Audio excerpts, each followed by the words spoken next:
Welcome everyone. आज हम लोग एक क्वेश्चन डिस्कस करेंगे जो न्यूज़पेपर आर्टिकल्स में आया हुआ था। क्वेश्चन आर्टिकल्स कहता है कि क्या जो पॉपुलेशन बेस्ड डिलिमिटेशन जो है वो क्या उन स्टेट्स को पेनलाइज करता है जिन्होंने सक्सेसफुली इंप्लीमेंट किया था पॉपुलेशन कंट्रोल मेजर्स को। तो इस पे हमें मैंने एक क्वेश्चन फ्रेम किया है, उसको हम लोग देखते हैं। क्वेश्चन है, can population-based delimitation penalize states that have successfully implemented population control measures critically examine? Okay, exam में ये हमें देखना होता है। क्रिटिकली एग्जामिन का मतलब क्या है?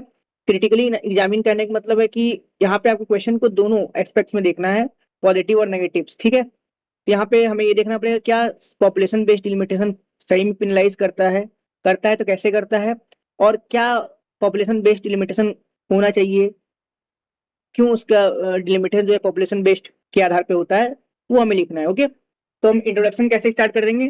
तो हम आर्टिकल जो कॉन्स्टिट्यूशन प्रोविजंस है उसी से स्टार्ट करेंगे। तो delimitation under article 82 of the Indian constitution aims to ensure equitable representation by redrawing the electoral constituencies based on population. Simple introduction है। However, a purely population-based exercise raises concerns that states which successfully implemented population control policies may suffer a reduction in their relative political representation. उनका concerns क्या है? Southern state जैसे जिन्होंने population control measures को adopt किया है, उनका concerns है कि अगर पॉपुलेशन के आधार पे अगर ये डिलिमिटेशन एक्सरसाइज होता है तो उनका जो सीट्स का रिप्रेजेंटेशन इन द पार्लियामेंट वो रिड्यूस हो जाएगा।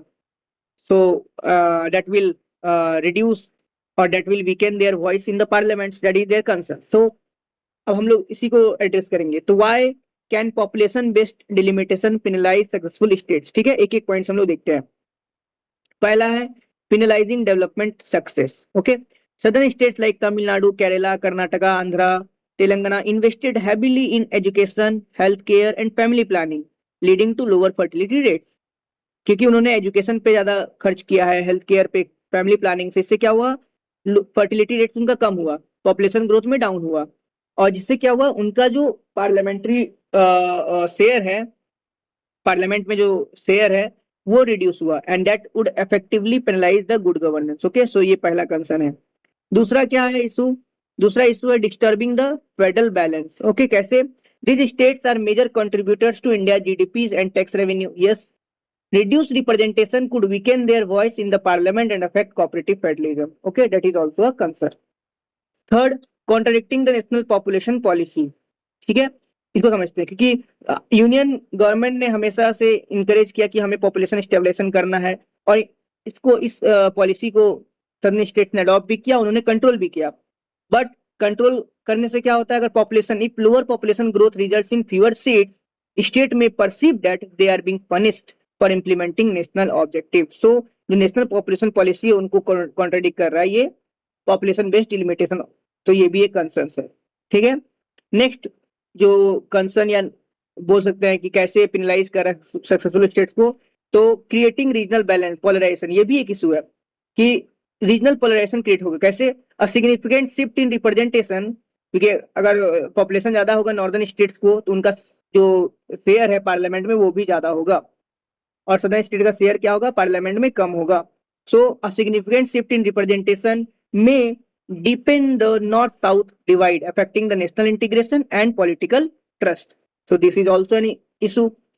The next point is we can write that is the undermining the principle of fairness. Yes, why? Because democracy is not merely about the numbers, not about the arithmetic, but also about legitimacy and fairness. Okay, nations are held together not merely by constitutional provision but by a sense of equality and fairness. Okay, now अब हम ये तो एक part हमने address किया कि constitutional population based delimitation का क्या क्या इश्यूज है, कैसे वो पेनलाइज करता है स्टेट्स को। लेकिन पॉपुलेशन बेस्ड डिलिमिटेशन इंपॉर्टेंट भी है। सो however population based delimitation is constitutionally justified. Why? Because it upholds the democratic principle of what? One person one vote one value. ठीक है, ये एक डेमोक्रेटिक प्रिंसिपल है कि एक पर्सन है, वन पर्सन है तो उनका एक वोट है, उसका एक वैल्यू है। ठीक है, तो उसको ये डिलिमिटेशन जो पॉपुलेशन बेस्ड डिलिमिटेशन है उसको अपहोल्ड करता है। दूसरा, it corrects the unequal representation caused by migration, urbanization and demographic changes.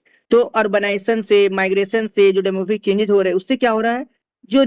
जो कॉन्स्टिट्यूएंसीज है उसमें चेंजेस आ रहे हैं, उसमें जो पॉपुलेशन डिस्ट्रीब्यूशन है वो चेंजेस हो रहा है, तो उसको भी करेक्ट करने के लिए हमें पॉपुलेशन बेस्ड डिलिमिटेशन लाना पड़ेगा।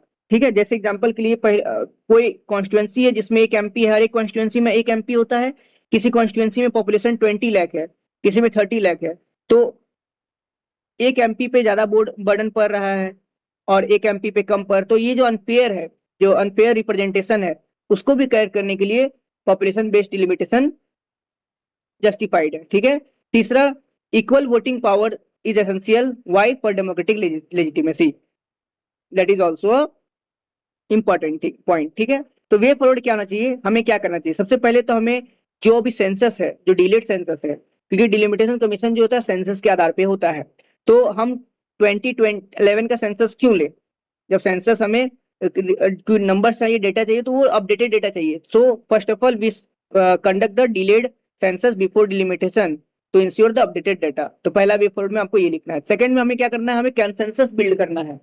कैसे? Through consultation with all states and political party, सारे पॉलिटिकल पार्टी से, सारे स्टेट से हमें कंसल्ट करके ही एक कंसेंसस बिल्ड करके कोई भी प्रोसेस को इनिशिएट करना चाहिए। ठीक है, तो वो हम वे फॉरवर्ड में लिख सकते हैं। तीसरा, जो डिलिमिटेशन कमीशन जो बनाना है, उसको एक ट्रांसपेरेंट डिलिमिटेशन कमीशन बनाना है, जिसमें क्या हो, स्टेट का भी रिप्रेजेंटेशन और कॉन्स्टिट्यूशनल एक्सपर्ट्स का भी रिप्रेजेंटेशन हो, ताकि कोई बायसनेस ना हो towards any political parties. Okay, next point what we can write, जो भी डिलिमिटेशन बिल आएगा या ड्राफ्ट आएगा, हमें उसको क्या करना चाहिए, एक तो पब्लिक हियरिंग्स के लिए भी प्रोवाइड करनी चाहिए, दूसरा जो ड्राफ्ट प्रपोजल है उसको पब्लिश करना चाहिए फॉर ऑब्जेक्शन, अगर किसी पॉपुलेशन को, किसी पब्लिक को ऑब्जेक्शन रेज करना है तो वो रेज कर सके। और तीसरी बात, इंपॉर्टेंट बात है कि डिलिमिटेशन जो बिल्स है उसको पार्लियामेंट्री ओवरसाइट्स के लिए पार्लियामेंट्री कमिटीज को भी हम रेफर कर सकते हैं, वो भी आप पॉइंट लिख सकते हैं। ठीक है, next point what we can write, that we must consider phase implementation over multiple election cycles, तो हमें फेज वाइज इंप्लीमेंटेशन करना चाहिए, वो भी आप पेपर में लिख सकते हैं। Next point, exploring balancing mechanism that protects federal interest while preserving the population based representation, तो एक हमें बैलेंस अप्रोच लेना चाहिए।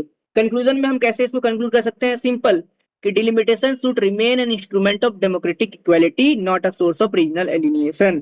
एक हमें डिलिमिटेशन कैसा होना चाहिए, एक इंस्ट्रूमेंट होना चाहिए डेमोक्रेटिक इक्वालिटी के लिए, ना कि रीजनल एलिनिएशन के लिए। ठीक है, एक ट्रांसपेरेंट, एक census based and consensus driven approach that balances population, federal equity, and development achievements will strengthen a representative democracy while preserving the unity and integrity of the Indian Union. Simple conclusion है कि delimitation कैसा होना चाहिए, एक transparent, census based and consensus driven approach से होना चाहिए, that will strengthen representative democracy and while preserving the unity and integrity of the Indian nation. Okay, so इस प्रकार हमने डिलिमिटेशन कमीशन, जो पॉपुलेशन बेस्ड डिलिमिटेशन होता है, वो क्यों कॉन्स्टिट्यूशनली जस्टिफाइड है वो हमने बताया, ये कैसे सक्सेसफुल स्टेट को पेनलाइज करता है वो हमने पॉइंट्स दिखाए, वे फॉरवर्ड क्या होना चाहिए वो हमने मेंशन किया, एंड कंक्लूड करके हमने इस आंसर को कंप्लीट किया। क्योंकि ये 15 मार्क्स का है तो हमें ज्यादा ही आपको लिखना पड़ेगा। Okay, thank you.